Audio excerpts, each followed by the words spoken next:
Call today. Regional. It's busy down there. Yeah. And we should be good. Okay. Good morning and welcome to the regularly scheduled board meeting for Tuam Utilities District of Tuesday, October 10th, 2023.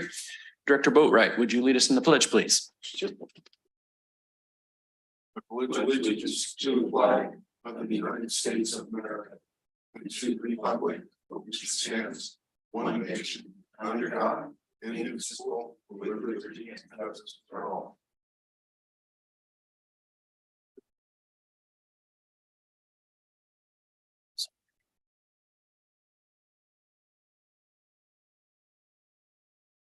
Okay, public forum.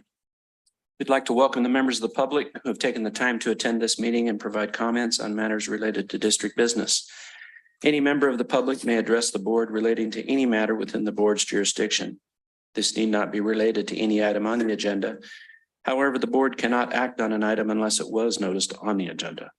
Persons speaking during public comment may be limited to 5 minutes, or depending on the number of persons wishing to speak, it may be reduced to allow all members of the public the opportunity to address the board. Is there anybody in the audience here who'd like to address the board? Seeing none. Corey, anybody on? Okay. All right, Melissa. Okay, consent calendar. Item number 1, minutes of the regular board meeting of September 26, 2023. Item number 2, approval of reimbursement claims for director's statement of meetings attended and or travel expenses and claim summary for September. Item number 3, reject claim for damages, claim number 23-05, Luke Moyen, claimant. Okay, anybody have any questions, comments, or would like to pull any of the items on the consent calendar? Okay. Director Jacobs. Yes, I have a few questions regarding the claim. Sure. So, again, I've been at this for 6 months, so probably some background I don't know about, but it says that the fire hydrant failed and water damage, etc. So do we own the fire hydrants? We operate and maintain our own. Yes, we operate and maintain the fire hydrants. We're responsible for them. Okay, thank you. Yes, and it actually was a break in the pipe that it affected the fire hydrant, but it was our pipe that broke there. Okay, and do we have any idea why that happened? It just spontaneously erupted? I believe that one was cracked down the, I don't know how to describe it. Let me see it. Maybe I can. Been a while since I saw this. What's the street? What's Middle Camp Sugar Pine Road? Oh, yeah. So we have some old PVC pipe up there. It's brittle, and there's quite a bit of pressure there. And when it breaks, the whole 20-foot breaks at one time. It's on our long range plans, you know, it's in the queue, but it's not in the 5-year plan. Mm-hmm. More of that aging infrastructure. Mm-hmm. Yeah. And do we know if there was any circumstances surrounding it? Does these things happen spontaneously, or was there maybe some traffic or some something external that caused the failure or created circumstances that it failed sooner than it may have otherwise? Not to my knowledge. I just think it's an aging pipe, and sometimes they just settle in, and there's rock and some different factors. As Dawn said, there's high pressure, so they just kind of reach the end of their useful life. Okay, so we don't know of any particular trigger. No. Okay, and then the other, just to follow up, preventive, or what's our plan to prevent things like this, or what if anything can be done to be proactive to prevent these kinds of failures? Abby or anybody, I want to make sure, you know, we're not speaking out of turn. But what we do is we have an active system pressure management plan that our distribution team monitors. And in many cases, dozens of cases over the last several years, we've implemented new technology to manage that pressure. In other words, this line is on a pump station. So we pump up from the zone 2 area in Lakewood all the way up to the White Fir and going to be the new zone 4 tank, and then it gravities all the way back down. So every time that pump turns on and turns off, there's a pressure to the pipe that any pipe just doesn't like, right? So that's what's happening here. But in many cases, in this case too, we've installed these variable frequency drives, VFDs, right? To slowly ramp up the pressure and slowly ramp down the pressure. So it minimizes that shock to the pipe. That's what we're doing all over the place. But this pipe is pretty old. It's nearly 50 years old plastic pipe. That's what our CIP is for. And then how frequently do these kinds of things occur? Ooh. You'll see them on our monthly ops report, right? We keep a running tally. This month, Doug said was quite a bit less, but it was still quite a few. So mainline breaks like this, man, I hope we don't get more than about 3 a month. We get a bunch. Well, We thanks for the have- background. 320 miles of distribution pipeline. So It's a bunch. how Yeah. many feet is that, Dawn? 5,280. Is that it, Mr. Jacobs, or you have another one? Just a kind of a general question about insurance, and I know our deductible's fairly small, which is why I got you. why we're the board needs to be aware of these matters. And then just kind of an insurance question in general. Have we looked at the cost of self-insuring to get higher deductibles, to lower premiums, that kind of analysis? Is that something we look into regularly? We, in 2020, did a comprehensive review of some different insurance coverage, local firm. We previously had SDRMA's Special Districts Risk Management Authority as our property liability and workers' compensation insurance, and we did a comprehensive comparison with several different coverages for agencies such as ourselves. And so that's what prompted us to change over to Aqua JPIA for property liability and workers' compensation insurance. Unfortunately, the insurance market right now is with the levels, the magnitude of claims that we've had throughout California, insurance rates are skyrocketing everywhere. When we changed from SDRMA to Aqua JPIA in 2020, we saved just about $50,000 in that annually. That was about the difference of the coverage for all three of those property, or all three of those coverage programs. Mm-hmm. And so it is something, self-insurance is a little bit risky for agency of our size, and we don't have the expert knowledge in order to do that at this time. So we rely on other agencies and insurance companies that represent like agencies so that we can utilize their resources to try and prevent such losses. But I wish we could prevent them all, and they sometimes, some years we have 2 claims, some years we have 10 claims. It's just, there's a lot of factors that go into it. Okay, but the concept of having higher deductibles, self-insure that the gap, if we will, versus reduced premiums, is that something we review periodically Yes, Aqua JPIA offers different levels of deductibles. And so actually currently we have a much higher deductible on the property side than we have in the past. It used to be $1,000. This is on the property side. That what we're talking about is liability. Right. But because of the dollar amount of all of our facilities that we insure, our deductibles $10,000 now versus $1,000. So that's can impact our rates. So we try and keep a level of good coverage, but obviously not paying too high of premiums. Yeah, So it is it's a something balancing that's on our radar. It's a balancing act, I understand. Exactly. Yeah. Yes. And I'll just weigh in here briefly to echo what Abby's saying, for several decades now, governmental agencies have really run away from self-insurance. There's been major disasters at the state, county level with the changes, with the disasters we're having, everything else.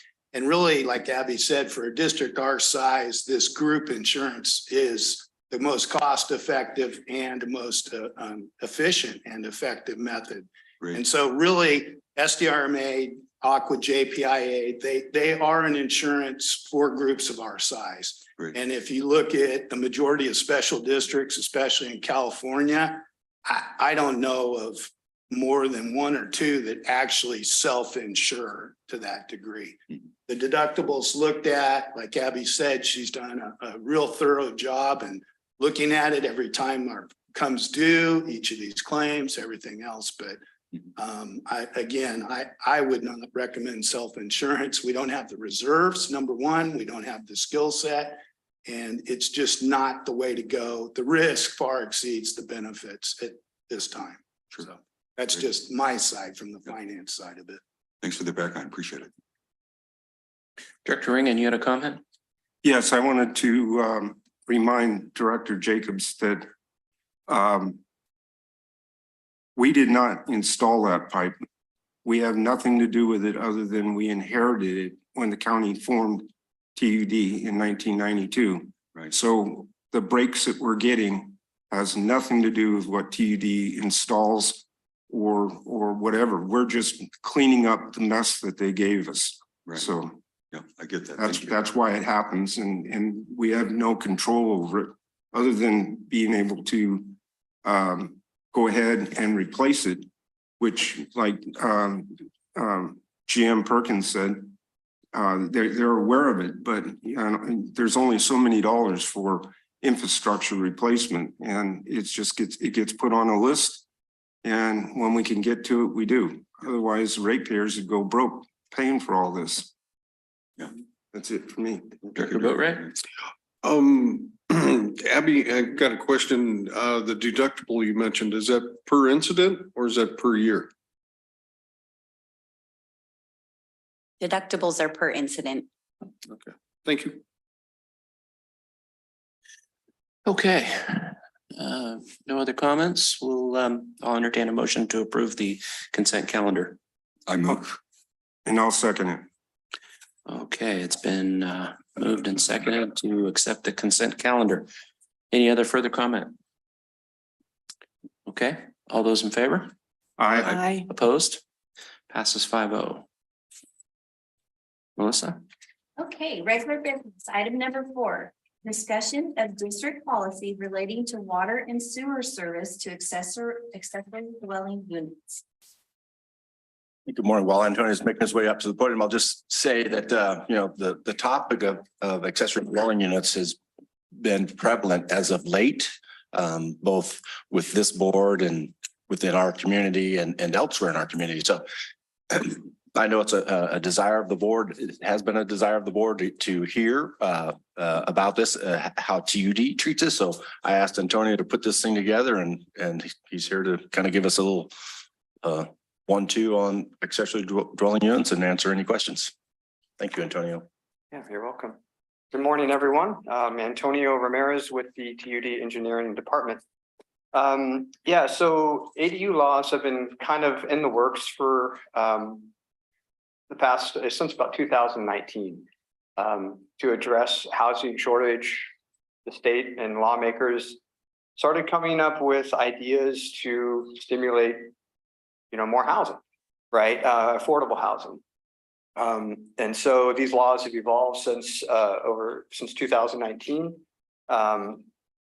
Some of the things they were trying to address were they wanted to streamline the process. They wanted to limit the amount of fees for an ADU, the setback requirements, the parking requirements, among many other things I'm probably not even aware of. One of the first things that they initially prevented the district from doing was collecting water and sewer capacity fees. This though changed after a time, presumably because agencies kind of, signaled the alarm because there were no distinctions between an accessory dwelling unit like a single one and new development. So if you built 50 homes, half of which you could collect fees on. So they were sort of been fine-tuned. And so once we got to that point, we started discussing them with Jesse and came up with a policy, an internal policy for how we would process ADUs when they come to the district. So one of the first things to note is that ADUs are defined by the local agencies being the county and the city. So what I actually look for is when someone comes in, I say, show me your application. If it's an ADU, it's an ADU. If I don't get to say whether it is or isn't. So once they've defined it, then I have a process that I go through. One of the other things they were allowed to do was, well, one, the county had to adopt, part of the ADU laws required that they adopt a new ADU ordinance. So they both have done so. And that was another thing we were sort of waiting on, is where they settled in. One of the things they were allowed to decide on was the maximum size an ADU could be. Until they adopted their ordinance, the ADUs could be up to 1,200 square feet. There was 950, I think the max size was 950 to 1,200 until they adopted an ordinance. So they could have said the max size was 950 or 1,000 or 1,100. Both decided that they wanted the 1,200 square feet is the max ADU size. So that the size and the determination of whether something meets the criteria of ADU is all determined by the local agency. So when someone comes in, again, I say, show me your building permit. Then I go through, I have asked 2 questions. So with that, if you're able to put up the first slide. So there's really 2 primary ADUs, 2 criteria that I'm looking at. One is it this ADU a conversion of an existing space? Meaning, is it an attic? Is it being built in a basement, a garage, any sort of outdoor structure? It's not for me to question whether this outdoor structure was legitimate or not, or anything. It's just, if it's a permit, I have to honor it. So I haven't seen anything other than conversions of like garages and attics and that sort of thing. And usually I don't see them because we're not really allowed to collect capacity fees or require water sewer services for conversions of existing spaces. So in the pictures that I've drawn for you, you can see, an existing home, say the top left, you see a conversion of an attic. ADUs generally have to have separate access. So I didn't show accesses in all of these drawings, but they generally are a completely separate residence. It's just smaller. They have their own kitchens, don't always have to have their own laundry facilities, but have to have their own kitchens in them, and their own bathrooms. So again, someone comes in and they're converting an existing house for one unit, whether it's an attic or they're carving out, maybe they had a bonus room in the house. They want to convert their garage. They want to attach garage or detached garage. Anything existing, we're not allowed to collect capacity fees. We are also not allowed to require a separate water service or sewer service. However, people can choose to do that because maybe they want to have a separate bill, and many people do. And so we collect a construction deposit, our crews install the service, and they have separate billing accounts. One of the things that I try to be mindful of and share with people is that even though there may be a service there and state laws and county ordinances don't require them to do it, they need to consider what their project requirements are. So we may have low pressure, say in an area, maybe not too low, maybe it's like 40 PSI, which is reasonable. But if you share a 3/4 inch meter with that low of pressure, one shower is going to affect the other, right? And so some people don't want that. So I try to share that with people, try to watch for that. The other big one is fire sprinklers. So if the house has fire sprinklers, they need to also, this ADU needs to have fire sprinklers also. So I try to share that with them. And usually what happens in the case of, well, always what happens in the case of fire sprinklers is the county will require them to fill out what's called, come to me and have the district fill out the county's fire sprinkler declaration form.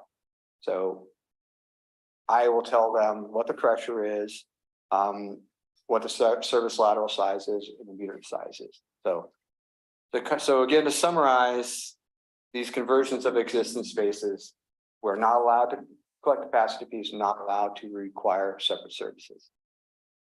So it's different though. State laws allow us to go to the next slide, if you don't mind, please. So if you are building a brand new structure, so say you have an existing house, but you want to build an ADU next to it, that's a different story. State laws say we may collect, if we choose to, capacity fees and require separate services for new construction. So again, you flatten out a pad, build a new slab, new structure, we can collect. And management has said that we should collect, so I do require it. We also require the separate services. So you can construct something. I kind of showed you here some scenarios to kind of demonstrate this things that we've seen. So the first top left is something that kind of looks like almost like a duplex. You can build 2 units side by side, 1,200 square feet, common wall. And in this case, we would, even though it's one structure, we would require separate services. The most common thing is the top right. What I've been seeing a lot of lately is like modular homes, order 2 1,200 square foot modular homes. And I've seen that several times. I think in the staff report, you know, we aren't seeing a ton of these. 2 to 4 is what I think the staff report's saying. So they're not happening that frequently. And in some cases, like in these are just, it's really no different than it used to be, other than the fees are somewhat reduced for an ADU. Going on with the other examples, you can build, you know, an ADU within the existing residence on top of a garage, or carve out a space in the property or in the house, have separate entrances. You can do an ADU that way. You can also have a larger home with a smaller ADU, but again, the ADU has a bathroom, has its own kitchen facilities. So yeah, and I think that's generally it. Again, in this scenario where there's this new footprint, collect capacity fees and require the separate water and sewer services. The fees are what we collect are based upon the ESFR minimum, equivalent single family minimum, which is essentially about 80% of the fees of a single family home. So they come up to about, they're still pretty significant. I would say this biggest challenge with ADUs for me personally is how they are sort of sold to the property owner or to the home builders, that they're this really easy, right?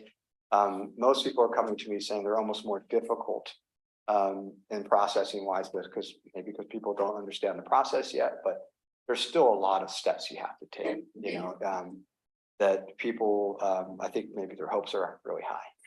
It's still not an easy process to build an ADU. But one of the challenges I have is that people's expectations that won't have to really do anything with TUD. And when you build a brand new structure, a new footprint, you do. It's really not a whole lot different UI-wise, construction requirement wise than it was prior. So your fees for accessory dwelling units are about $7,100 for water and about $4,600 for sewer. So is that a lot? So I'd be happy to take any questions. Okay, and I think Director Bell? Okay, thank you. Thank you, Antonio. Just to clarify, when on the previous slide, when you say where we're not allowed to collect the fees, is that state law? It says that? Okay. And then, thank you. And then second question is, And I hear you say, I hear you when you say it's not really that easy to build a whole separate structure or like a duplex type thing. Does the property owner have to get a rezone? Because essentially it's not exactly a lot split, but they are putting two structures on one lot. So if there's our primary residence, then it's zoned to allow residents, right? So there are specific rules that say if you have a private residence and it's non-residential, then you don't have to change the zone. What you can't do is just have a commercial property say, and have us fully and say, well, I'm gonna go ADU inside my house. You would have to have residential zoning. You have to go to have a primary residence already existing in the village before you can do it. So your zoning has to be residential. One more question. Sure. So what is the difference in a definition between, or how does the county treat the difference between an ADU and a duplex? So I don't know. So one of the things I didn't say in the beginning is that, I mean, I said it, but I didn't get into detail on it, is that there is a lot of complexity to the ADU laws, and there's sort of, I remember in American history, right, in the process of sausage, clearly an example of it. And there's a lot of these pieces that don't seem to fit together, but when we came up with our policy based on Jesse's guidance, and we go for the district council's guidance. But also though, I don't know everything that the county, all of our metrics for determining what an ADU is or isn't, because they are the ones that decide what the ADU is. It's no different than any other application. Something is a commercial project or not, meeting of what all the conditions are. I only have to focus on what is your project and what are you want to do. So I don't know what the options are. It seems as though that you know, when you do a duplex, for example, you have to do one before the other. So you have to get the first one done. That's why you don't see the duplex that often, because you have to build a whole structure and have it used. You build the first one, then you can do the ADU. There are key advantages. There are things that get ready. So someone may come in and you're going to build a 2,400 square foot, 1,200 by 1,200 ADU. They're going to say this second one's an ADU because they do get even. What exactly they are, I don't know. There are other setbacks, so they got a small lot, try to do an ADU or more. Now they can't because they're able to, you know, the setbacks are much. Some cases,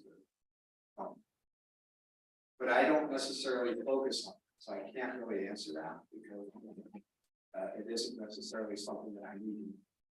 All I need to know is it going to be. Not if I answer. No, it just shows how complicated and things are. Don't ever leave and go to the county, stay here. Because it is complicated. And I think what we're listening for is the cumulative effects, the cumulative impacts of these over time. Case in point, pipe breaking over time, spread out system. Nobody was thinking of, of a different land use model. And so now it's kind of coming home to roost. And I think that's what we're listening, or at least what I'm listening for, is things that could potentially come back and bite the district at some point. So you've been really thorough, so I appreciate it. And I have no further questions. Anybody else? Director Boatright.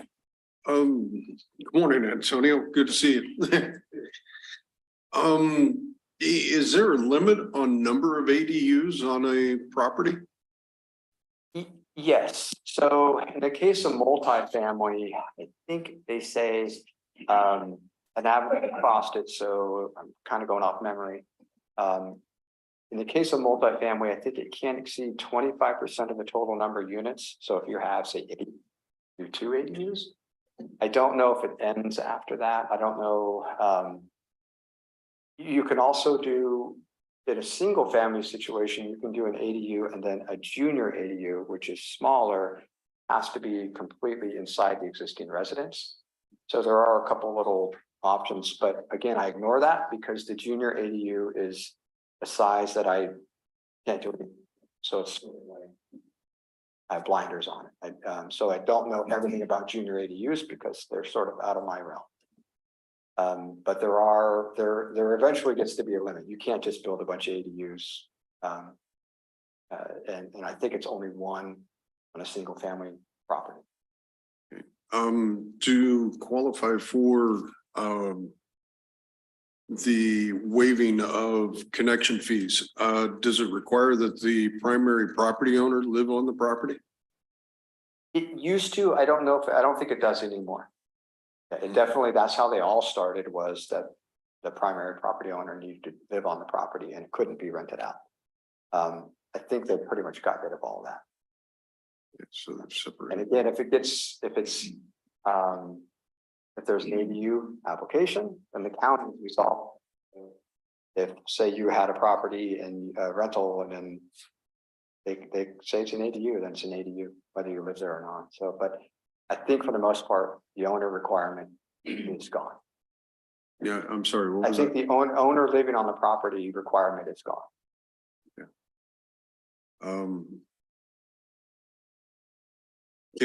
Can a person actually build a garage and say a year later, turn it into an ADU and qualify for a waiver of the fees? So that would be for the county. So again, if I got the application and I saw that there was a permit for an ADU above a garage, not asking any questions. I do not know the answer to that. That would be the county, would need to know, would be the one that would need to review that and make that determination. I don't recall ever seeing anything in ADU laws that said you can build a house and then, or a garage, and then build something on top of it later, and get the fee waiver. I don't know if there's a time period from the construction of that garage to the ADU. I don't know. Is there any instances in our system where it would appear that ADUs will cause our lines to be under capacity, either for water delivery or sanitary sewer services? No, because prior to these laws, you could build an ADU up to 850 square feet. And so really what's happening now is that you could still build an ADU. It's just a little bit bigger than you once could build. So all that's really happening is it's not the number of units, it's just the size of them and the amount of fees that we could collect. So it really isn't, it may be stimulating more people to do it, but they could have always done. It's just that now they're kind of more advertised and their county fees are less. We're not seeing a whole bunch of these, so there hasn't been, there isn't any concern on our part, at least from the engineering department's perspective, other than the individual service ladder. Now there are many cases where you've got small mains, like 1.5-inch laterals that serve multiple people, or 2-inch. And then, yeah, in that case, we look at them, we've always done that, but done on a case-by-case basis. But as far as our water mains being, most of the time, we don't see this as a ongoing problem. Initially, we did, because the way the law was written, you could develop 10 acres and put 100 homes on there, and we could only collect half the capacity. That's gone now. So that concern isn't anything that we're really concerned about anymore. Plus, now that on the new stuff where let's do footprint, we're getting capacity fees where we can collect the capacity fees, collect them and build new infrastructure to replace the capacity that these ADUs are utilizing. So really your question would be about the ones that are conversions of existing spaces, which we're even not seeing that many. It's not happening as, 10, 20 times a year, at least in our system, as far as I know. Yeah, my only thought would be like an existing development such as the Willow Springs company. Excuse me, Willow Springs comes to mind as far as if it became really popular and suddenly, say, half the development had existing garages that they converted into ADUs, then our lines and infrastructure, could be compromised as far as being under capacity in those areas. Yeah, Director Boatright, I understood your question in that way, and when Willow Springs came to mind, especially around the Kaler Drive, Willow Springs West, and a few years ago we upsized. That was a 3-inch galvanized main out there. Now it's a 6 or 8 inch 900 main, but how many more instances out there are we on these undersized mains, steel galvanized, where the capacity, the water capacity may be in question if you just fling, double the amount or whatever, Right. Over time, right? 1 or 2 didn't really impact this water main, but 12, 15, and 30 might. I don't know how many, if Eric Hall were here, he has a much better understanding of this water mains out there and the size of them. But anyway, I think that was Director Boatright's question is, of the systems that we have, how many of them could be compromised by being undersized? You probably don't know either. You'd have to. Yeah, I don't know. I mean, there's definitely, like I was saying, there are definitely small diameter pipelines serve multiple people.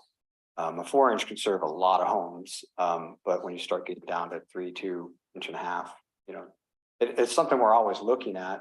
But on a one at a time basis, a 3-inch isn't going to, adding one person to a 3-inch pipe isn't going to make a huge difference. But it's something that we look at on every connection. First thing I do is I look at the map and says, okay, how is this going to be connected, and ask that question.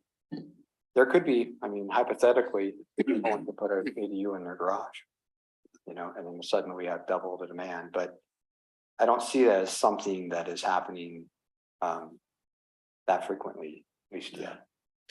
Well, from my experience, going back prior to being a board member, I remember a conversation with Tom Shaza that, I told him, basically when there are 3 units or more, somebody should actually sit down with the map book and, follow these connections and I was talking about the wastewater side, follow these connections all the way through, because i.e.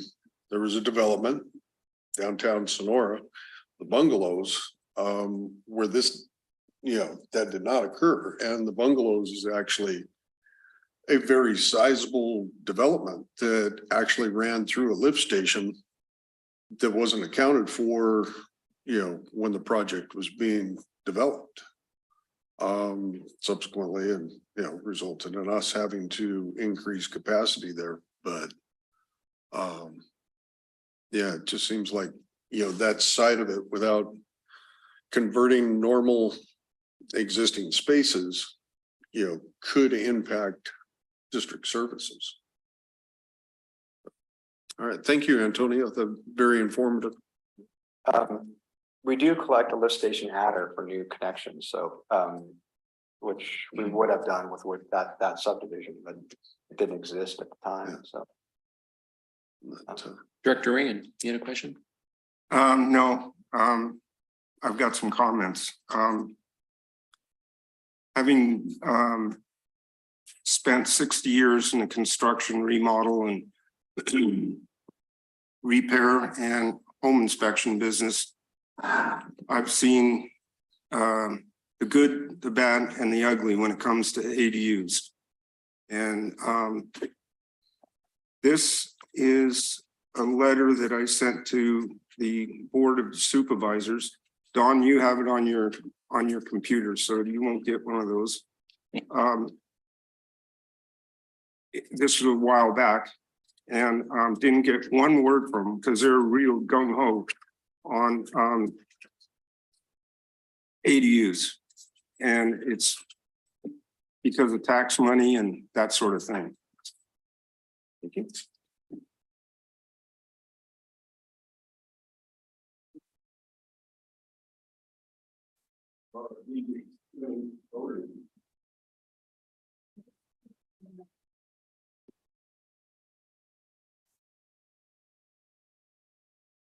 So.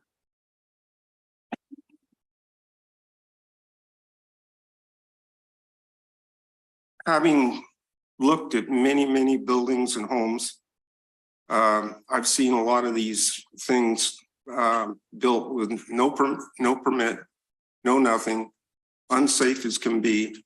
And so I get real hesitant about it without having some ironclad rules and regulations to go by, and nobody's thought them out. By the way, the things that I'm handing out, I handed out to Plainhart CSD, and it changed their entire subject on ADUs and ADLs. And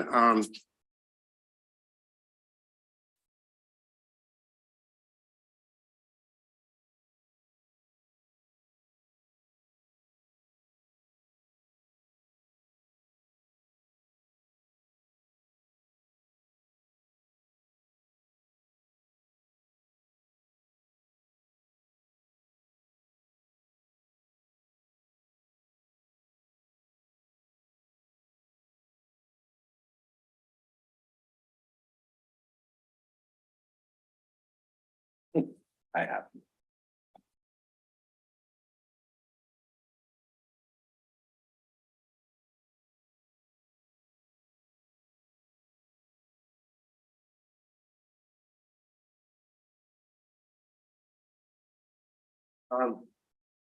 what I just passed out is just one area that's not happy about this at all. And so they're fighting it.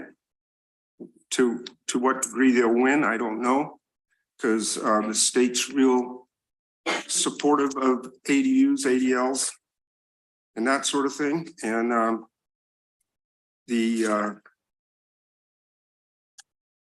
many of the counties and so on are also big for it because of the housing shortage. Now, because I'm talking like this doesn't mean that I'm against them. I'm for ADUs and so on if they're planned out correctly. And that's what we don't have. This is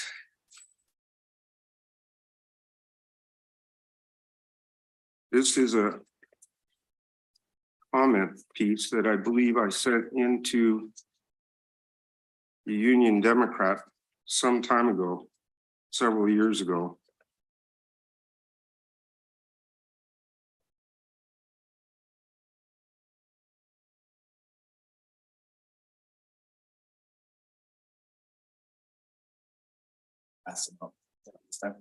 Okay.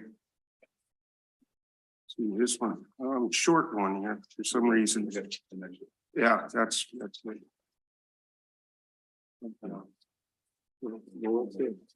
Or Melissa does it.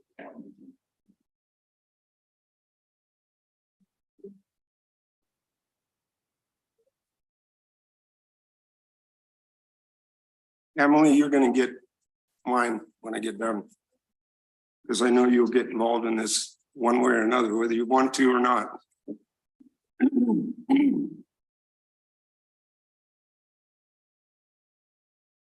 And this here is some examples of what I feel is good ADUs.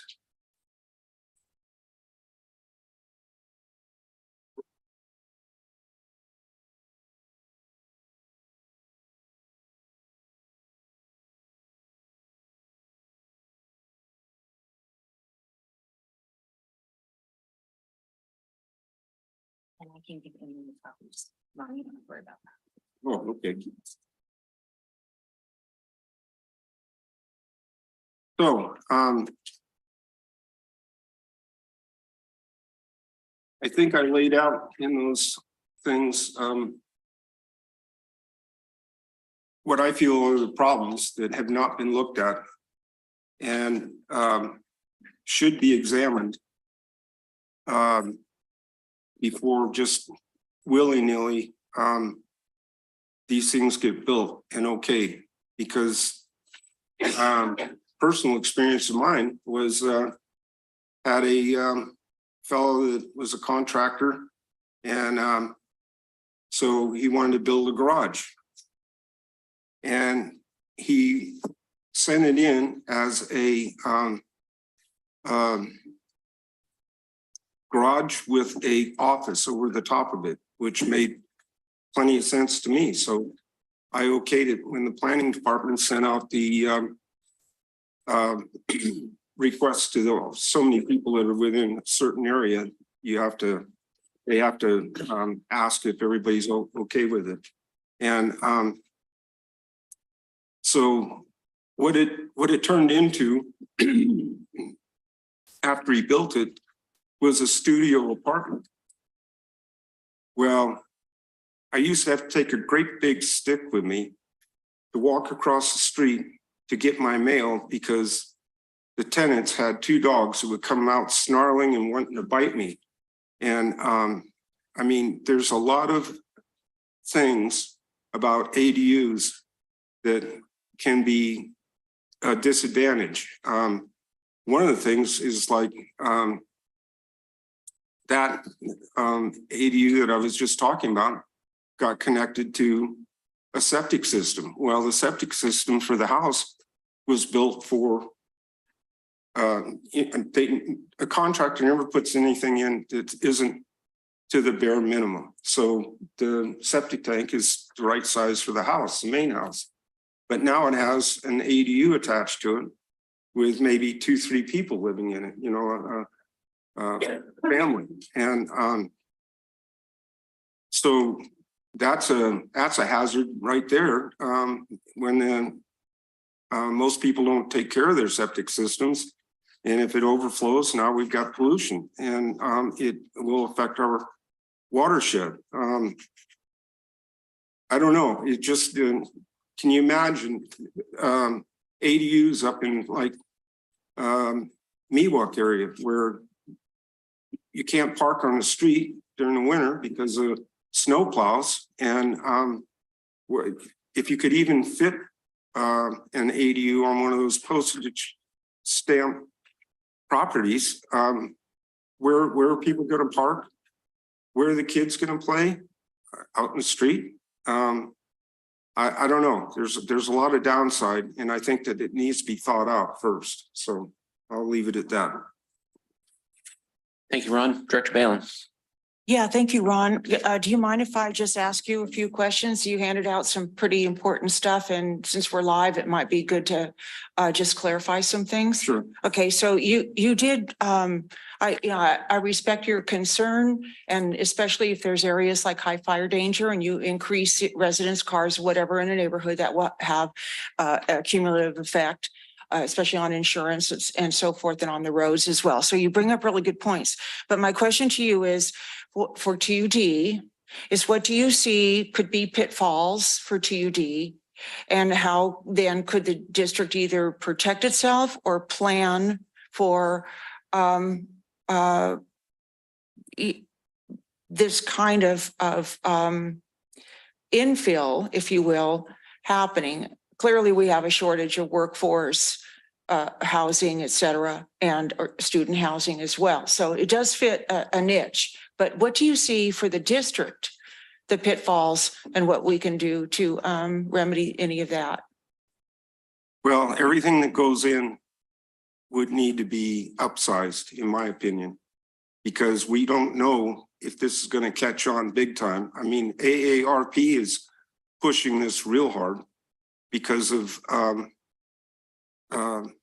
lot of older folks can't live in their homes anymore, and so they need a smaller, easier access type home to live in. And the county's pushing it hard, the state's pushing it hard. And so to answer your question, it's that it would be, in my opinion, to upsize everything as we replace it, number one. And number two, I think it's totally unfair to the ratepayers, because they're now, if there's not if there's no fee to hook up and another bill for the water and sewer, that means our ratepayers are paying for it. We're subsidizing it. I don't think that's right. So do you recommend us looking into policy that would address those issues? Well, we're back to the county again, and the county seems to do whatever in the heck they want to do. It's all about money for them. And, you know, here's another thing. You get a bunch of new people moving in, all with cars. Look how bad our roads are right now. You think that's going to make them any better? I mean, to me, the whole thing is ridiculous until it gets thought out and planned out properly.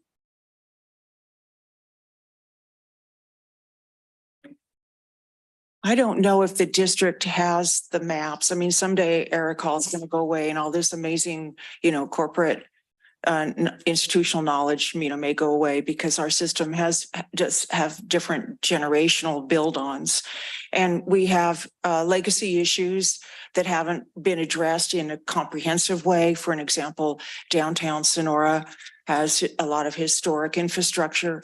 And so I would, you know, like to see us develop areas where it's appropriate, maybe to have these ADUs and other areas that perhaps are not. For an example, the Twainhart Interceptor, I'm talking sewer now, really wasn't designed to have more, you know, plugins, if you will. It was designed to carry treated or carry effluent all in one unit, not just have a bunch of taps. Okay, so I wonder if there is something that staff might want to consider, which is areas, a map that say that this is not a good idea.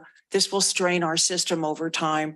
Or if we do encourage ADUs in those areas, that we have an assessment district to pay for perhaps remedying that aging infrastructure.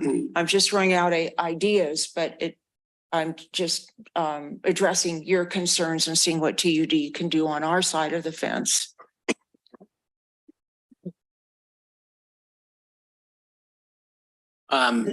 Antonio, so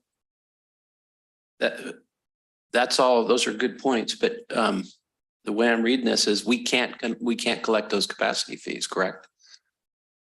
We cannot collect them for conversions to existing spaces. So someone with an ADU in an attic, basement, garage, not collect capacity. Anything else? Okay, so if we were to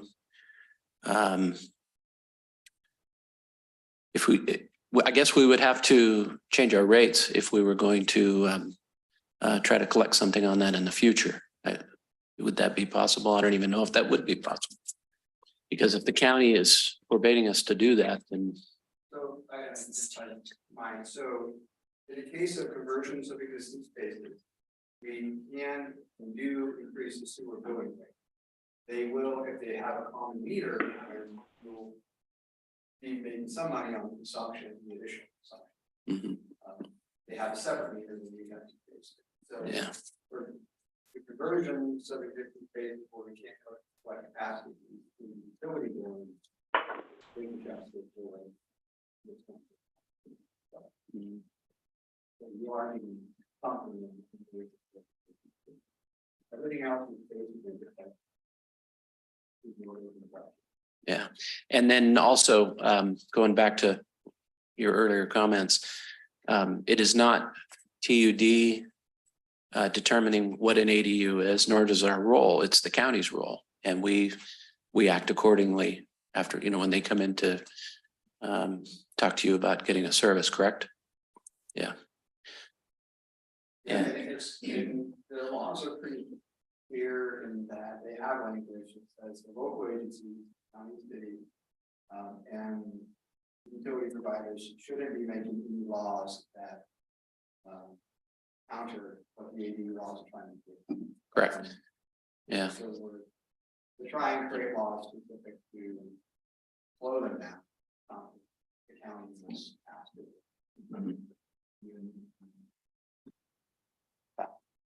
So we would have to be very careful in anything that if we're looking to try and any additional rules we try to make through the ADU process, we have to be very careful with, I think.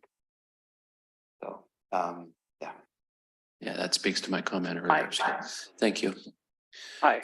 Director Boatright. Have we got somebody online as well? We'll have public comment here in just a bit. Okay. It would seem to me that the only option to, change this regulation a little bit is through legislation and get the state legislature to actually change or make amendments to the rules. Certainly, this poses in certain areas of our system, what could be substantial problems in the future. And I would have a concern if the board wished to try to cover the cost by a rate increase, or I would also have a hard time understanding how the district could, impose a, special services district over an existing development to improve the infrastructure when maybe not everybody in the existing neighborhood has an ADU. Both of those would come with concerns that the people with ADUs on the property that are imposing the problem are not the ones that are paying for the solution. And certainly, I don't know if John Mills is still on, the district, outside contractors as far as, but it would take, something like that to have somebody up there pushing for legislation change. And one of the questions here, does the county that is in Director Ringen's paperwork, what are the chances of an ADU will be built under the ADU ALU case that would be turned into an Airbnb or short-term rental? Is there anything within the legislation that covers that? I don't know. That Yeah. Certainly some difficult questions, but I just wanted to raise concern for either rates or special services district. Those kind of options that definitely need to be seen how they would work out and who they would affect for recovering some of this. So, thank you. Good point, David. Anybody else? Director Jacobs. Yeah, thank you for the presentation, Antonio. Very, very well done. Could you clarify or repeat the circumstances under which an existing when ADU is added to an existing residence, when we collect or when we add a new connection fee, and then secondly, when we do add a new connection, are there any capacity fees involved? So I'll try to summarize everything I said real concisely. So we cannot collect capacity fees and we cannot require a separate meter when the ADU is a conversion of an existing space. So if it's being built in an attic, being built in a basement, being built in a garage or some other outbuilding, we cannot collect capacity fees or require a separate meter. Pretty much everything else we can. So if you have a bare piece of ground, you build two 1,200 square foot homes, one is an ADU, we still collect capacity fees the same as we always would. But there are cases where an existing residence adding an ADU, they would want to have a separate meter. Right, and they could choose to do so. And if we saw a situation where it could result in flow issues, could we require that they have a separate meter? Or if it's a conversion of an existing space, again, like a garage, and I would just make note of it and just let them know, hey, we don't think this is a good idea, but I could not require it. Okay. The fire sprinkler is where I get most concerned, and with the county, there's a specific form that gets filled out, and I do write down, if I felt like there was an issue, I actually just kind of hand right in there and said, hey, this 3/4 inch meter is already serving a single family residence. It's 3/4 inch diameter and it's 25 feet long. I kind of have to sort of give them the length sometimes as well. And then the fire sprinkler designer does some calculations and determines whether it can work or not. Good. I don't know exactly what their requirements are. If it's allowed or not, I don't know, to be honest, but I do try to make everyone aware in a fire sprinkler situation. Great, thanks. Oh, sorry. Director Boatright? Antonio, what about where new infrastructure is built, past a property that has any existing, ADU on it? Is that qualify for one residential, connection capacity fees, or is that assessed as two? Okay, so I didn't understand your question, so can you maybe restate it? So if you have a property that has an existing legitimate ADU on the property and services are built and the property is hooked up, is that assessed as one connection fee, or is it connected as two since there's already an existing ADU on it? They're saying there's a primary house and an ADU on the property. Right, on septic system and a well. Our infrastructure is built adjacent to the property and the property is hooked up. Is a capacity fee, just basically one hookup for water and sewer, or is it assessed as? Okay, so let me see if I understand you. So if there's a main in front of a property, you say they're on a well and they want to connect to us, and they're both are existing? Is that what you're asking? That's a good question. If I saw a piece of paper that said ADU, then I would approach it as an ADU. I probably would try to start with that is, well, in the end, it's going to be the same. If you have two residences, then they're both existing, it would probably be I probably would not give the capacity credit in that case. You have to have the permit basically for me in order to give the credit. So yeah, if I saw a house with two different units, or a property with two different units, it would be two different capacity. I had a situation similar to this where there was a large property with two units. The main house, or it was the newer house, we did set a meter, and it was pretty, about a 1/4 mile away. And they had set a meter there, but then there was another older, smaller home, which is effectively an ADU.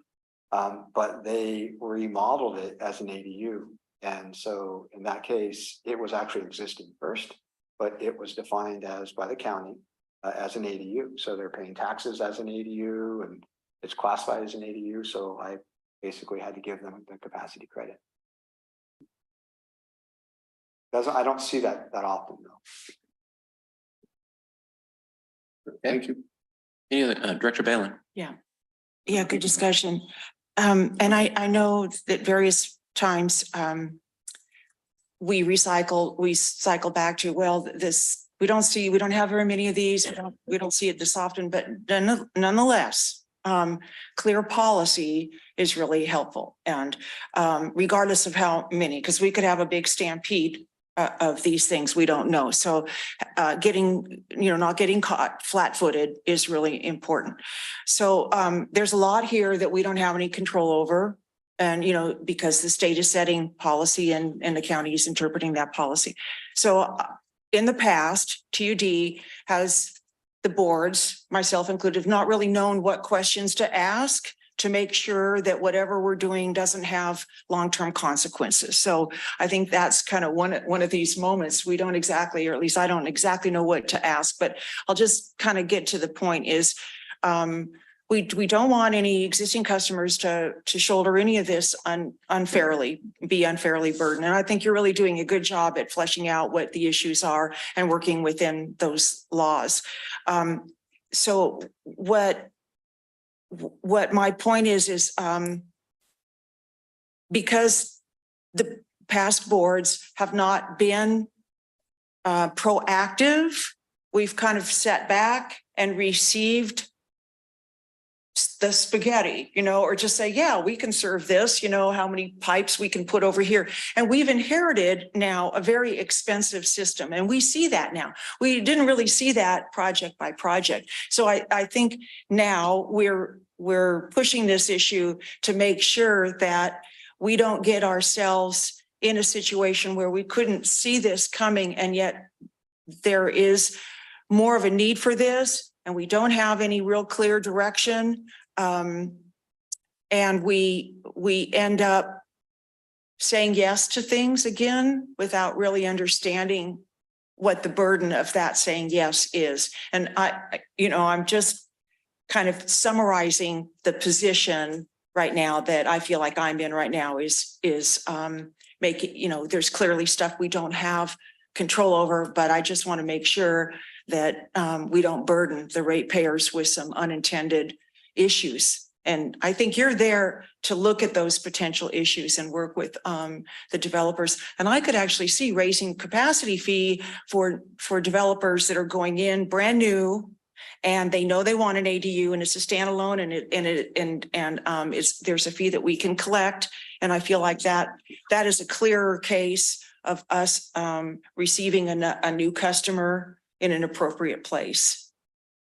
And I see that this other stuff is pretty gray, if you will, for me. Okay. Any other comments? Okay, I believe we had something there on public comment. Someone wanted to speak there. I'm gonna go ahead and that's the person who muted was a caller. See. There we go. Hi, can you hear me now? Yes, we can. Okay, my name is Michael Allen. I'm a retired CPA, and I'm very, very familiar with the issues that the board is facing. I'll just share really quickly some of my thoughts about this. I came up to Tuolumne County to retire, and I'm on a retirement budget. I was sick for 13 years, and so my budget is very, very tight. Now I understand that the fees are going to increase incredibly because of all the drain from the ADU units, the cost of these ADU units, and the plumbing, and you know the situation. I think that the people who are building ADU units up here should be paying more than I'm paying. I came up here on a budget. They're making money on their ADU units. They make money. I'm not making money on the ADU units, but I'm being charged for their ADU units. That doesn't make sense to me, if you understand what I'm saying. You want to comment, Don? I've got a comment or two on that. Mr. Allen, I hear your point. I do. But I believe the spirit of this ADU from the county standpoint, I don't want to speak for the county, but the way I understand it is that they want to encourage these so that it enables families to take in parents, kids, whatever it is. It's all about revenue. It's all about money. It's all well, some about of it, you're right. Some will do that. You're right. But it's not all of them. Certainly not all of them. No, but here I am. Retired up here. I'm not going to have an ADU unit up here. So I have to pay for the additional costs of all these units being made to support their parents and family? No, To me, this is kind of like Prop 13. I bought in to this county at a certain rate. Anybody coming in after me is paying more in property and property taxes. That's the way I think the TUD should operate. I'm a CP. I'd be more than happy to volunteer my time to help the entire TUD and the county out of this. I've been receiving many emails from people stating that it's not fair. People who are retired and their rates are going way up. It's not fair. I'm conservative. I'm using about 6 to 7% of my water allotment every month. I live by myself. I'm a And little my costs- confused. Yeah. Back to the ADUs. No, you're not paying for anybody's ADUs. No, but no, of course. It's not, that's what I thought you said. no. In the increases in all the fees, the monthly fees, of course. That was I'm being charged. that's a different issue. Now we're talking CIP, which is not on the agenda for that, but for the ADUs, nobody's asking existing ratepayers to pay anything extra for ADUs. We had a discussion here that we talked about increased capacity that may at some point down the road evolve into that, but not today. That's not what's being discussed here today. Well, I received a number of texts from people who live in this area that the fees are going up $25. Yeah, that was what we voted on here a couple months back, which was the Prop 218 case that we had. And we raised rates for the capital improvement projects that we have spelled out here. That had nothing to do with the ADUs. Okay, my apology. Okay. But is there somebody that I may speak to about this increase? That $25 per month increase, $50 every 2 months. That's a lot to somebody like me who is retired. $50 a month. It's actually not that high, Mr. Allen, but yeah, you can call in here or come in and talk to whoever you want to, but we're gonna have to move on here unless you got more comments about the ADUs. So one quick question. What is the increase in the TUD? It's posted on our website. Yeah, there is, the rates are posted there. You can take a look and well, just if you can just tell me. So just tell me what it is. I understood it was $25 a month. You're telling me not. No, it is, the base rate is much less than that. It's $18 a month, I believe, but you can find it on the website and you can it's there, correct, Abby? Yeah, or call. Okay, thank you, Mr. Allen. Okay, so any other comments out there, Corey? Okay. All right, well, this is an informational item only, so no vote to be taken. So if there's any more comments. Director Balin? Okay. Director Ringen, you mentioned that you would hate to see TUD subsidize, correct me if I'm wrong, subsidize ADUs. Were you referring to TUD or county in general, TUD? Yeah, well, I mean, if we're not going to collect capacity fees, hookup fees, and have a separate billing, then the ratepayers are subsidizing the ADUs, the water and sewer of the ADUs, because they're being hooked up for free. The only thing they're going to pay for is just the water that they use, and that'll be it.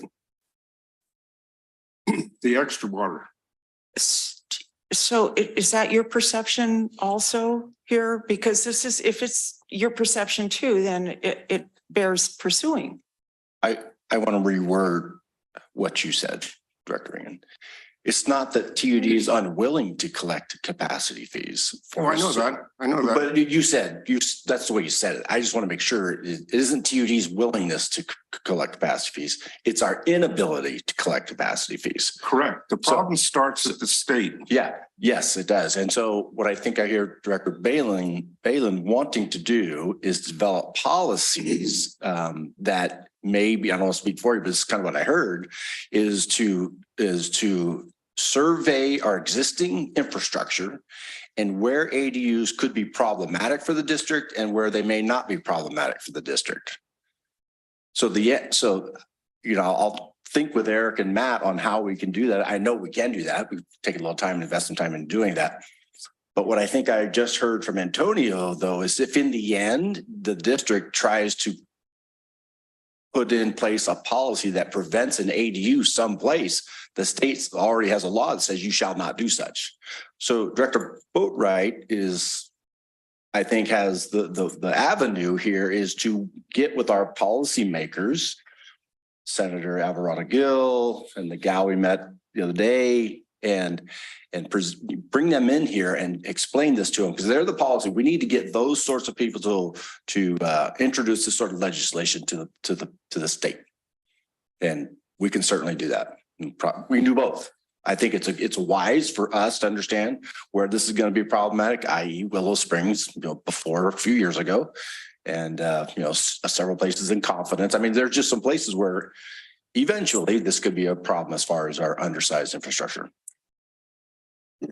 Okay. I would like to bring that up to mountain counties, because as a coalition, we've seen results when we band together and ask for clarification and influence the legislation. So I'd like to leave it, if we can, on an up note on that we can influence policy at the state level, right, with Marie Alvarado Gill, et cetera. Yeah, thanks, Don. Okay. Thank you, Director Bailey. Director Boatwright. As we're going further, one thought that on the water side, an increase in the consumptive water price would be at least a partial way to offset some of the ADU cost, i.e. a property with an ADU would consume more water. It would become more difficult to assess on the sanitary sewer side. How do you include that in a ADU circumstance where they're contributing more than a single family equivalent? And there's not really any way to adjust a single family equivalent. The only way to drive that would be an actual change of dual service properties where you have a water meter and you have sanitary sewer services, an adjustment there. If the property is consuming more potable water in the wet months of the year, it would be an assumption that water being consumed has got a greater portion going to sanitary sewer services. It would take some, pounding it out, and going through it. That would be the only two avenues that I would see as far as trying to direct the most recovery to the people who are causing the impact to the system. But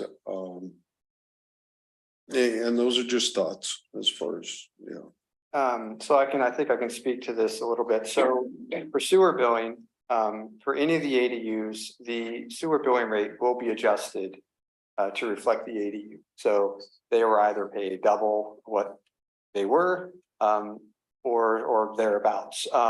We already do that. So in multifamily situations, it's one of my jobs. And sometimes utility billing will catch these things where somehow we learn, oh, there's 3 homes or 3 units on this property. I look into it, ask some questions, look at assessor data to confirm it's a multifamily. I adjust the sewer billing rate. That's actually easy to do. And one of my notes is to request the ADU data going back to 19 from the county and city, see if we've missed any, go back and adjust the sewer billing rates, because we are allowed to do that. We can't collect capacity fees, but we can adjust the sewer billing. As far as the water meter, yes, I think we probably, if we had 2 meters, 2 base rates and 2 consumption charges, we probably would be doing better as far as collecting more money. However, there's tons of locations and properties where we have 1 meter been this way, serving multiple units. We have, you can call them a master meter. It's actually technically not according to our rules, but we have meters serving 2, 3, 4, 5, 10, 15 units. So serving multiple homes with 1 meter, you still are covering costs of that addition, operational costs, for that separate account. Where biggest thing where I like to see separate accounts is the billing disputes between tenants and those things. Someone has a leak or someone works far too much and the person doesn't want to pay their bill.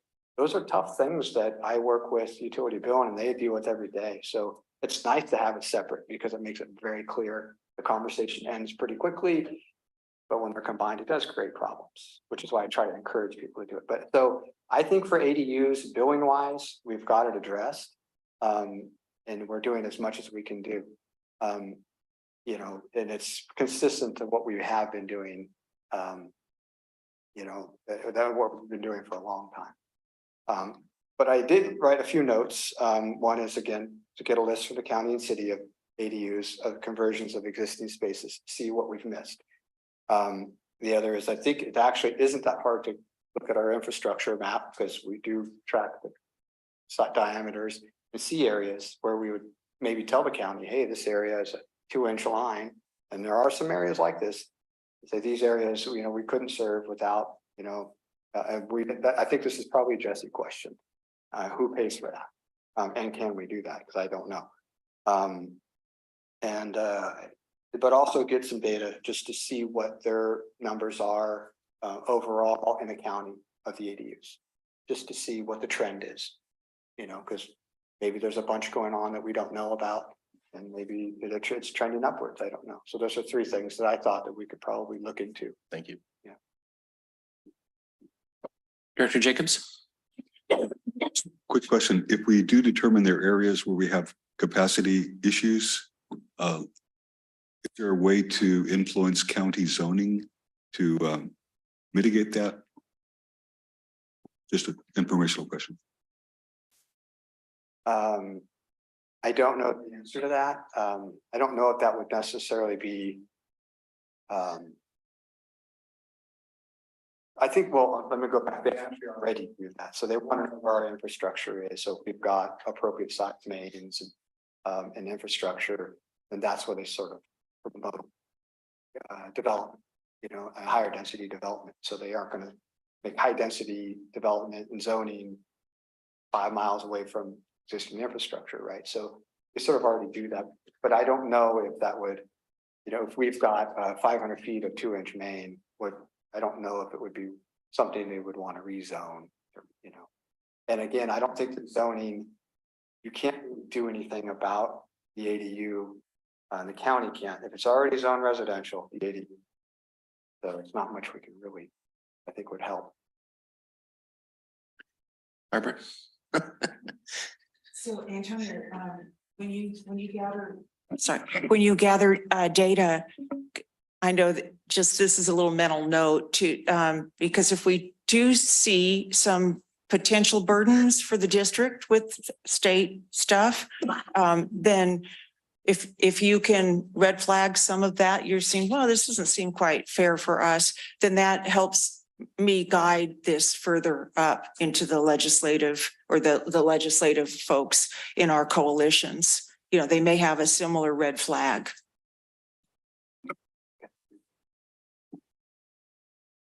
Okay, all right. I think we beat this around pretty good. So let's Melissa, you want to read the next item, please? Okay. Thanks, item- Antonio. Item number 5. Thank you, Antonio. Appreciate it. Sorry, Melissa. That's okay. Item number 5, review of the travel expense limitation policy, board compensation, and the board of directors policy manual. Okay, again, I'll kick this off. There's a reason why this is on this agenda, as well as this has been a topic of discussion as of late. And like all policies, I think it's important, now that I think about it, to review these policies, to make sure that they're current, that they're not stale, that they may or may not need amending to fit the time of the day. I mean, Abby and I and the rest of the manager, we review an awful lot of things on a regular basis as they come up. Like an example is anytime there's a separation or a vacancy created by a departure of an employee, we reevaluate the need of the district today. The district's different today than it was last year, and it's certainly different today than it was 6 or 7 years ago. So each time this happens, we do an internal review and make small adjustments as necessary.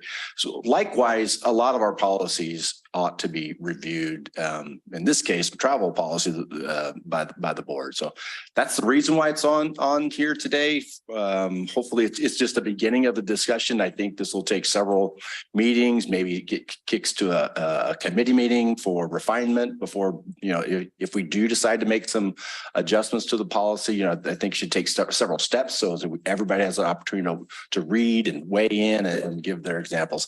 I think a couple of examples I don't know if I really spoke to Melissa about this, but like there's 2 things in there. One of those is the maximum hotel fee. I mean, hotels are a lot more expensive today than they were 6 years ago. I mean, it's hard to get a decent room for under $300 if you even can. And then gratuity, I think we cap our gratuity at 15%. I don't know if that's something that the board would entertain changing. So anyway, it's really just an opportunity to open up this discussion to the board. And like I said, I know there will be future discussions and meetings. So anyway, it's all yours now. Okay. Anybody have any comments they'd like to start this off? Director Balin. Okay, thanks, Don. Yeah, so these 2 policies are sort of intertied, the way I understand these 2 policies. And I really appreciate this opportunity and thank you, President Kearns, for putting this on the calendar for us to review, because it's one of them is at least 6 years old. And I know program complexity has really changed since then. And so I just wanted to start out with what I do appreciate about the travel expense limitation policy. I'll start with that one. Is that it recognizes for staff and for directors and for the general manager, the importance of attending conferences and trainings and workshops and meetings and institutes and seminars and regional, state, local groups and committees. And I'll just read from the language: subject to available funding as approved by the board of directors in the district budget. So I think if we look at the budget, I don't think that what has been budgeted for directors to do a lot of this response to make our governance more meaningful and to enrich with a clear understanding of where the state is going, where the trends are, where the money is, where the networks, the partnership potential, the whole shift from hey, if we're doing it right, nobody should know where their water comes from. That was really in 1992 to, oh my gosh, we can't do this without partnerships, and fish and people are the co-equal goals. So even that movement has really changed. So I would like to see a policy that takes those factors into consideration. Like you said, some of it's pretty stale. You can't get a room for that. Even the tip looked kind of meachy in here, so even that has changed. But certainly the complexity of the decision makers up here and the range of information and people and contacts that we need and the time we spend that's not even covered in our timesheet, calling another director from somewhere else. We don't violate a Brown Act here. And so what are you guys doing for this? So I really see that I would love this to remain the same because it states right up front, and this is for travel eligibility, that's 2.0, 2.2.1 for budgeted. That this is a value that we all share for staff, for the GM and for the board. Okay, but where it's fuzzy here is that all this is contained in the directors in the district budget. So my recommendation for that area, and again, we'll have more meetings, is to look and see if this budget for these things that enrich our decision or help our decision or inform us is adequate or not, and compare it with where other folks. I know, just saying, there's even Georgetown Divide, which is tiny.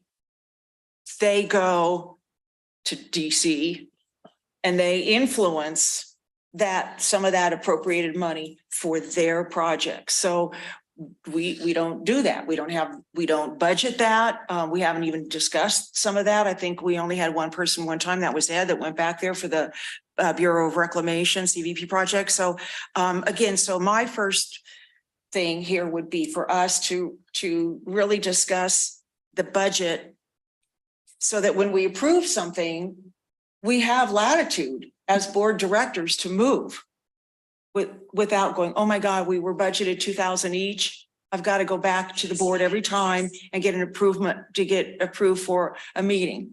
And in my sensing, I haven't found any other director that has had to do that. So I just feel this is a little antiquated for that. So that one would be something I'd want to see looked at as our district budget.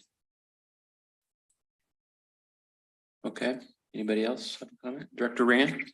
Well, this probably should wait for those discussions, those meetings or whatever, but when I first came on the board in the beginning of 2012, we were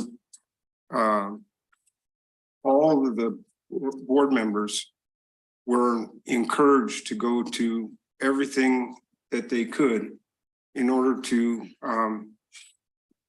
broaden their knowledge of what their job was supposed to be, and to be able to rub shoulders with other board directors from other areas, other utilities, and be able to pick up ideas that it could bring back to the full board and staff. So I heard something somewhere here recently that where there's a limit on how many we can go to, and that's never been. I've never seen that, never heard of that. And like I said, we were always encouraged to go to everything we possibly could just to be better board directors. So that's a discussion for when the policy thing comes up. Yeah, I agree with you, Director Ringen. I don't see any, I'm looking at the policy, the Board of Directors policy manual right now, and I don't see anything in here that limits us. But you're right, there was a conversation about that. In fact, under the heading expenses for education programs and conferences, directors shall be reimbursed by TUD for reasonable expenses, including registration, transportation, meals, lodging, and incidental expenses incurred when attending TUD board approved training, seminars, programs, workshops, and conferences. The Board of Directors encourages the participation of all directors in conferences and related workshops. Director Balin, was the approved train, was the TUD board approved? Was that the basis for your comments? So that's the fuzzy area, because because where it's approved is in the budget. So if we as directors don't look at the budget, then we don't know that we're only budgeted one of this and one of that. So that's where we're thinking, okay, I'm on the Mountain County's Water Resource Executive Committee, and then that gives me the latitude to go to those meetings and help plan those things. Director Ringen, you're on the IRWM committee, LAFCO. Okay, so these are bona fide committees with assignments that the board president gives us. So unless we go to the budget and go, you know what, I think my assigned duties are going to be 10 meetings, then it's inherent when you give me that assignment, I can be on an ad hoc for getting, you know, state representative to something. Where the hiccup is in the budget. And so for this fiscal impact, it says each year the district budget includes one member attendance at one conference each. Okay, that's on the cover sheet that we got. And then we can attend like 2 of something else, you know. And so what I think need to do is look at the complexity of the range of information that we need to have as directors and the committees that we are assigned. I just feel this board especially does not abuse that. You know, I'm not going to DC every year or at all in the 20 years I've been here. And so I think that we are very frugal, but I do think that we need latitude in doing our assignments, if you will. And so I think I think increasing the budget for each one of us, whether we use it or not, and most of us don't, we always stay within budget, is I think a place to start without feeling that we can't do our job for fear of not having permission. Yeah, sorry. Right. Director Balin or Don, where is the director's budget at? Is that part of O&M or is that part of capital? Yeah, it's part of the O&M budget. And, you know, this is just one of those things, you know, it's as the general manager, it's in this particular thing, I should have and can do a better job of bringing you in on the discussion of your budget, your portion of the budget. So yes, it's in the O&M budget. Okay. Now, is that not governed by the same procedure, i.e. capital improvement is an approved total capital improvement budget, as long as that number's not exceeded, then the board is not, you know, basically made aware of shifts of money to cover different items. Is O&M not the same thing where it's a total budgeted number that, you know, to say if it's $10,000 for, you know, board of directors, travel and expenses, if that is exceeded, is that just not covered as long as, you know, the overall O&M budget is not exceeded? True. One's more fiscally sound than the other, of course. And that's why I said I think I could have done a better job. I don't see all these little intricacies coming up as your new general manager. I'm not making excuses anymore. I'm 2 years into it, so I can't use that anymore. But really, and moving forward, I will do a better job of thinking more clearly about this particular part of the O&M budget. In other words, the finance department and the finance director, they have a job and they have performance standards they want to meet and they want to do a good job, meaning they want, Steve's not here, but I don't know how many line items he has in the O&M budget, and he wants to hit those things, period. And he'll let us know when we're fringing upon those things. Yes, we should adjust the budget and then strive to hit the budget, right? One of the things that legacy, this maybe happened years and years ago, is defining what are the approved, and I think those should be somewhere written down. What are the approved functions that anybody, general manager can attend and staff and board can attend that is justifiably compensated? One example is every supervisor's meeting, this should a director or a staff member attend those and be compensated. That is a decision I'm not going to make for you. I want this board to make your own decision on what are the types of conferences, meetings, whatever, social events that you feel is compensatable. I won't make that decision for you. I think that's your job. Yeah, well, the intertwining there are two things. Director compensation is limited by the water code and then also limited to 6 paid days a month. Whereas this is basically the travel and expenditure log or cost. Part of what we're also looking at to take into account is Director of Finances, Steve Sheffield. He goes by, basically looking at historical averages when it comes to different portions of the budget. PG&E, fuel, directors' travel and expenditure logs, and it may be that over a period of time, it has went from what was higher in the past to the existing level it is, and it's just a number in a anticipated budget. But, go ahead. Director Balin and then Director Jacobson. Okay. I think if we write clear policy that gives us latitude, for an example, if Director Jacobs, because he's interested in insurance, if he wants to go to Aqua a day early and catch that JPA stuff and really listen to the savings, that's your educational prerogative. And I'd hate to sort of see all these little things listed out as what we can and can't do.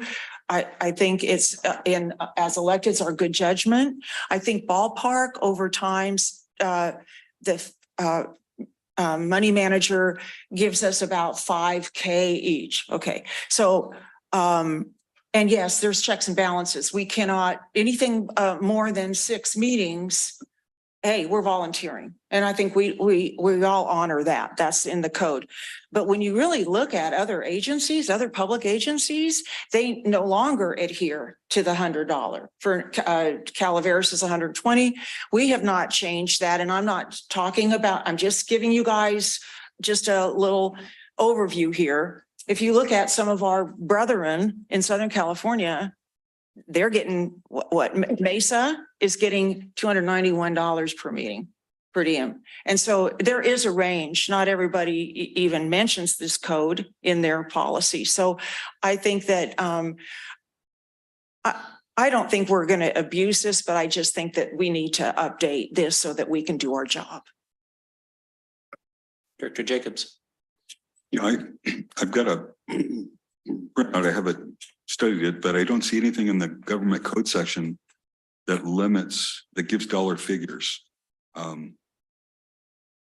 So I'm not sure where the dollars came from, the dollar amounts came from, and I'd have an issue with the subject itself. It says review of the travel expense limitation policy. So I think I'm hearing a lot of why are we trying to limit ourselves instead of expanding horizons, becoming more engaged, becoming better educated. We spend a lot of money in capital expenditures and infrastructure. So what about the human infrastructure that's managing the millions and millions and millions that's being spent on capital infrastructure?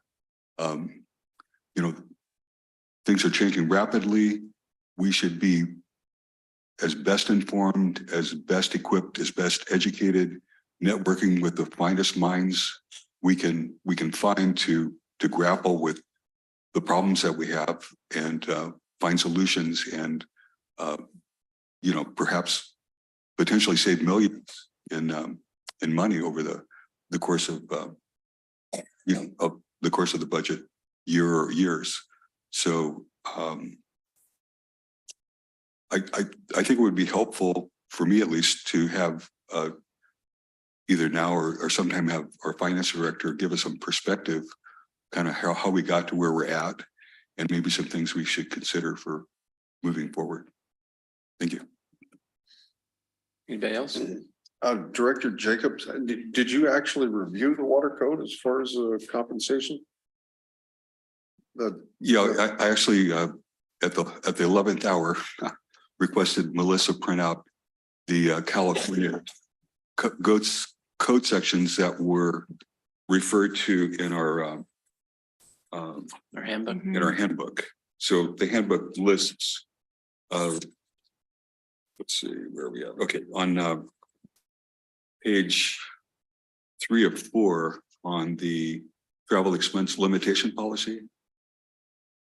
Page 3 lists on section 6.0 lists the government codes that are regulating the board of directors compensation.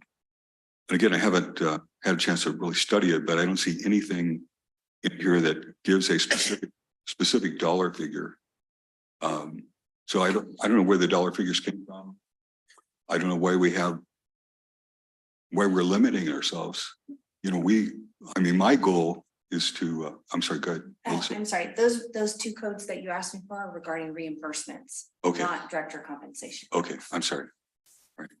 So I don't have adequate information, but my point, the point I want to drive home is we spend a huge amount of money on capital expenditures, on infrastructure, and our focus needs to be the human infrastructure that's directing all that expenditure and not have limitations.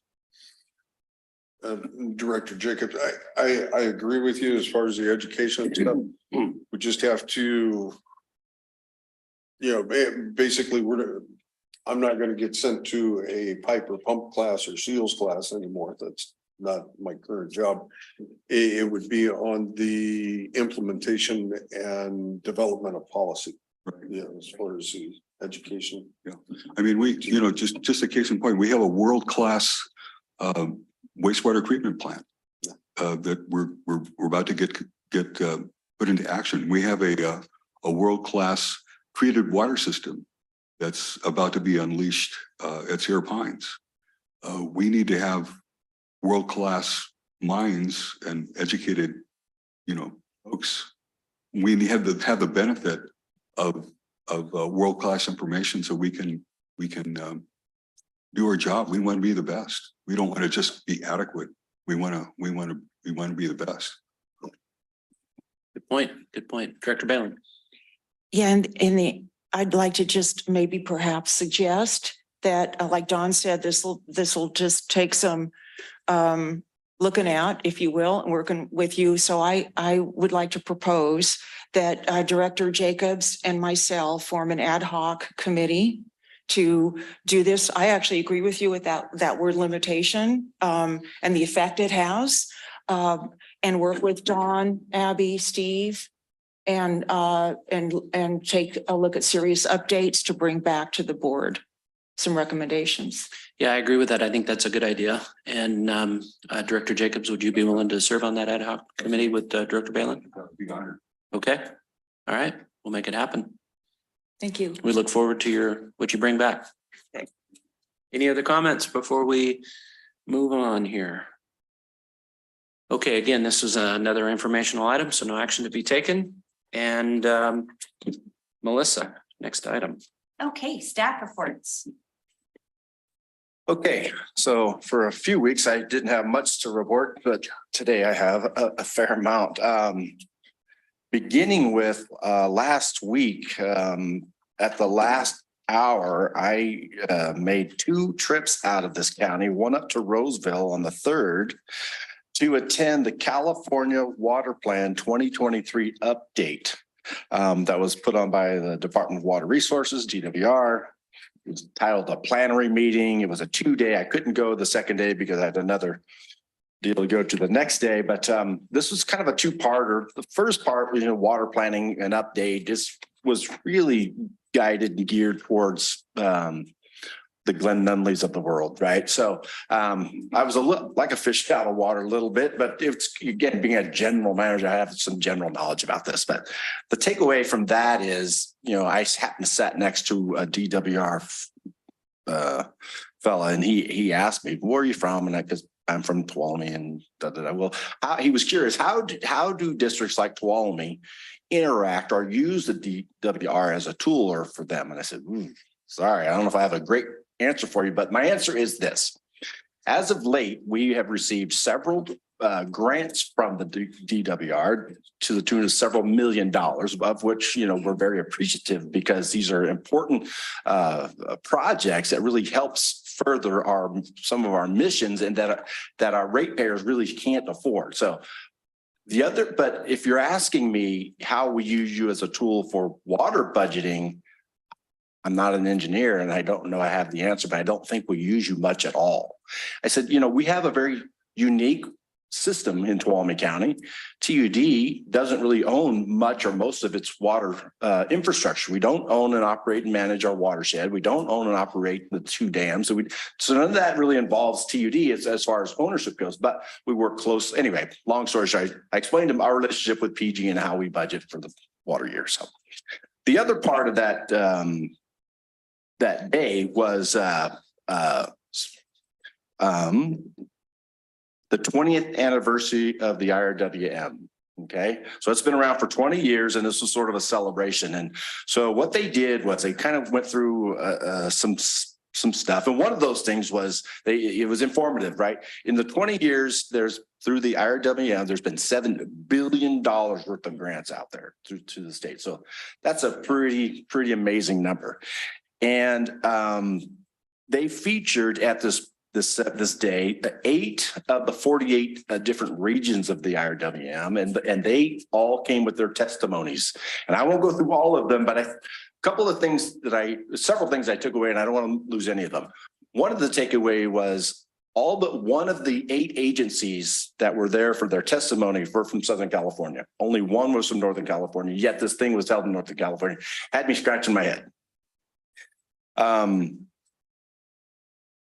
The other thing and their testimonies were great. They really were really great for them and their region. It was very beneficial, just like ours have been beneficial to us up here.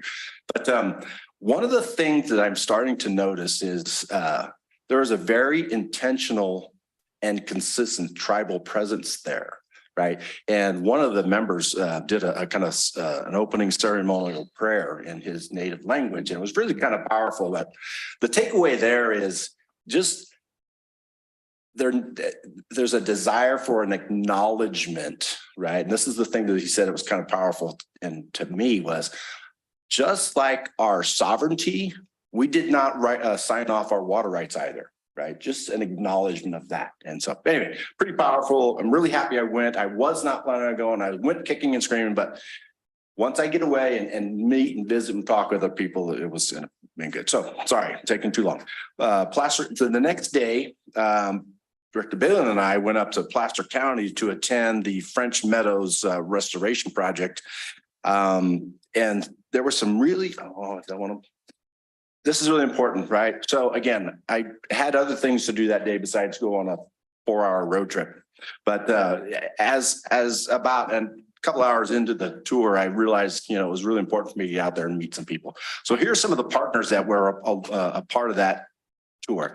The Nature Conservancy, which I didn't know much about, the Sierra Nevada Conservancy, which I knew little about, Placer County, Georgetown Divide Public Utilities District, which, like Director Balin said, is a really tiny community, but boy, they're facing some huge challenges for such a small district. The USDA Forest Service was there, CAL FIRE, Mountain Counties Water Resources Association, and some policy people like Assembly Member Megan Dolly. So it was a great tour, saw some neat stuff that's really relevant to me and TUD, and what this county's facing is from water infrastructure challenges due to fires situation which we face today. So I really enjoyed it. It was a great time. I had to miss the Tuolumne County Natural Resources Committee because I was there on the 4th up there. And there was activities at Regional Treatment Plant that took Eric Hall away from going in my stead as he had planned to. So we missed that and we shouldn't have, but Director Ringen did go, thankfully. Yesterday was the Tuolumne County chapter of special districts, and I won't go into too much, but we talk an awful lot about LAFCO there and the challenges we have with LAFCO, the challenges LAFCO has with themselves. And so we just, Pete Campo, kind of leads this thing. He would like to see more involvement, not just general manager, not just a board member, but more general manager, more board members and more staff people attend these special meetings. Because it'll help us get traction to get LAFCO moving in the right direction, we think. And then just kind of a reminder, I'm looking forward to the 19th, we have a water committee meeting to review water capacity fees and connection fees. Thank you. Okay. Abby, anything to? Seeing no other staff. Thank you, Abby Parkon, Administrative Services Director. So as the board adopted the resolution at the last meeting, it is Water Professionals Appreciation Week. So we've got some signage around and we have some activities planned for the employees this week. So happy to report that and they were appreciative for the signed resolution. Speaking of employees, one of our newest members of the engineering department, Kevin Johnson, who's our inspector, just passed his distribution grade 2 exam. He took the grade 2 in lieu of starting with the 1 and passed it on his first time. He has been coming up to speed very quickly and involved in a lot of different projects and doing a really great job. So congratulations to Kevin Johnson. And I've spoken about the local multi-jurisdiction hazard mitigation plan that Tuolumne County has an update to, and we have an annex to on a couple of different occasions, but I am trying to keep you up to speed on that because the board will be intimately involved with that update. Eric Hall and I attended on September 28th, another meeting there with the county. We have a pretty big presence in that plan. As utilities are so intricately involved in it and mitigating hazards in the community. So we were there and we will be bringing the plan. It's about 60 to 70 pages or so. I don't know how it'll come up with all the red line versions, but we'll be bringing that to the board in a couple of different meetings because we know that it's a very complex plan and there's a lot that goes into it. And we want to make sure that we get your input in it before we ask you to adopt the plan. The first opportunity for you to look at that will be at the November 14th meeting, where we'll just review the plan in red line version from the plan that we adopted or you adopted 5 years ago. Dory Beats from County OES will be here at that meeting. She's confirmed to just talk to you about the county sections of the plan and the plan in general and why and what led them to introduce certain aspects of the plan per government code and to make sure that it's FEMA compliant. And then after that review, any changes and things that you would like incorporated in the plan that we've agreed upon, we'll get into the plan and then we'll ask for you to adopt the plan at the December 12th meeting. So just wanted to let you know kind of the steps that are coming up and that will give you plenty of opportunity to review it before we ask you to adopt it. Ultimately, our annex will be included in the county's plan.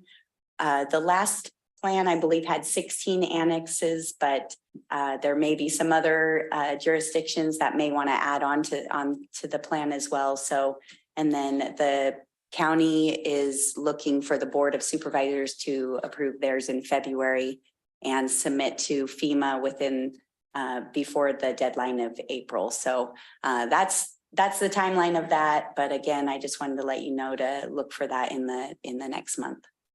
And that's my report. Thank you. Thanks, Abby. I do have a question for you regarding Mr. Johnson and in his position as inspector and passing the D2. I assume that's a required thing, correct? Yes, that's a requirement. Does it stop at D2 or does it go, or will you require him to get a D3? As he advances through the engineering technician track, we do encourage him to get a D3 and that will allow him to advance to a higher step within that career track. Good. I was just wondering. Thank you. Yeah, you're welcome. Okay, seeing no other staff, we'll go on to directors. Who wants to, let's start, we usually start with you, don't we?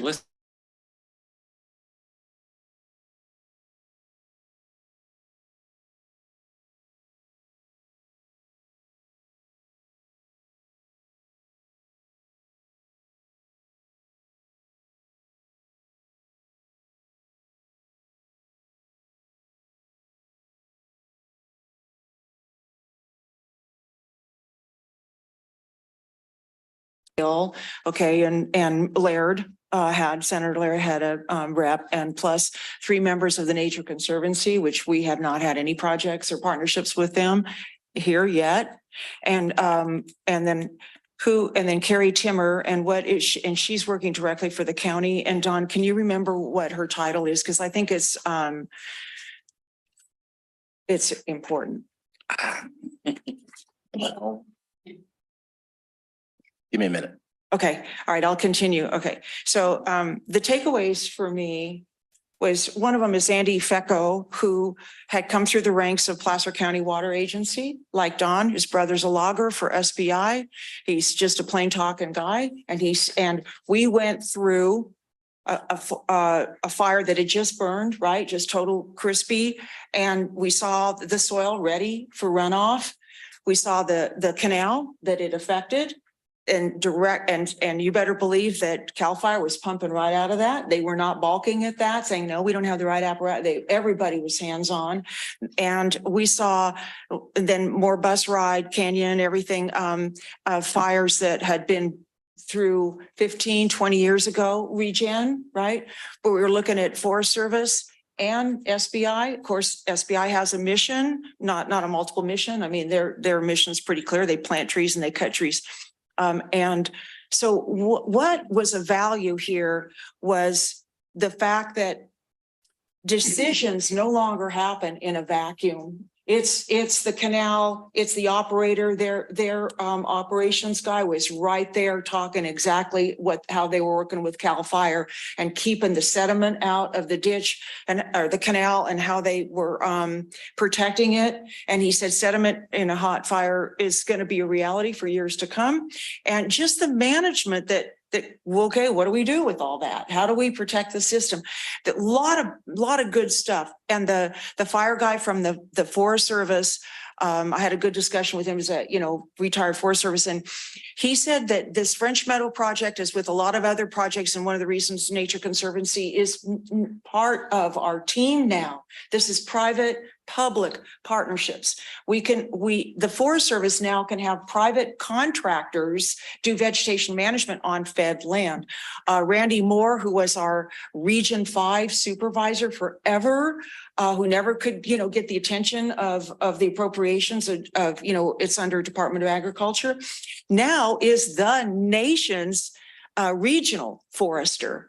So that is one of the reasons that we were able to get money into this area. So we're only as good as how we can leverage funds and step up, as Andy Fecco said. Why are we looking at our watersheds? Because this is the time. And if we don't, who will? And so I felt it was really invaluable. And the takeaway was Placer County hired through their water agency a water manager, and she came through Sierra Business Council she worked extensively with Sierra Nevada Conservancy, which is not an NGO, it's a state agency. It's a conservancy, and she works directly for the county and for everybody in implementing this. And so they hired somebody to implement a watershed partnership. And I thought that if the county was there, if our county was there, they would have benefited from that discussion. At any rate. So what was her? Well, all she has here, and it's related to just this project coordinator, but she obviously works with the county, has a different hat. But in this world, she was a project coordinator. Right. And so that, to me, it answers the question. It goes back to our budget and what we're budgeted, because I know both Dawn and I got a lot out of it, and we'll be more prepared when there's grants or hopefully have a show me tour of some projects that we could work with the Nature Conservancy, anything to offset our ratepayers so they're not just holding the bag all the time. So leveraging our ratepayer money, and that's what we got out of this. Good. Now I'm done. Thank you. Yeah, that sounded very much like our own two-care tour here in Tuolumne County. Yeah. Yeah, that's good. I'm sorry I missed that. It was great tour. Director Reagan. Okay. On 10/4, I attended the Tuolumne County Natural Resource Committee meeting. I've been going to those for years. right from the time they first formed that. And I was really glad I showed up for this one because unfortunately, Don and Eric were in other places. And TUD now has been placed on at the table with the big kids. And so any rate, it was really good because I was able to pick up where they were going, what they want, and relay that to both Dawn and to Emily so that they can get working on it. But also I was able to push back on some things that is going to be work for you, Dawn. Yeah, I mean, whatever their thing is about water, I don't know, but they've incorporated the Tuolumne County Water Agency into that group now too. So it's starting to look a little messy, but maybe you can clean it up. Well, I think part of my job should be to help guide them into the areas where they're needed, right? And where they can be helpful. I should have really listened in August when you sent me this invite, Director Balin, and thought,